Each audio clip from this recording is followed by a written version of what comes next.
njengoba bese ngibingelele namhlanje ngathi kuzoba inkinga namhlanje ukuthi siyakhonjwa namhlanje khona abafundisi. I think i-context yethu yomshado ila in the kingdom space. One of the mistakes mhlambe ezingenziwa ukuthi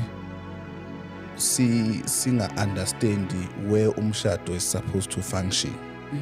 So ngenze nje example, mawuthenga i-TV noma kuthiwa isebenza kanjani kodwa mawuyifaka emanzini angeke isebenze because of the environment oyisebenzisa kuyona.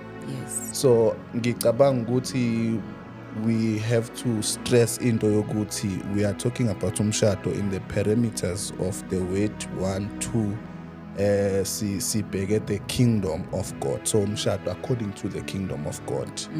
So uthi uPaul lana umshado awuhlonishwe yibo bonke. So makuthiwa yibo bonke abantu, I think last episode sikhuluma ukuthi nabashadile are included ekutheni umshado awuhlonishwe yiwo wonke umuntu.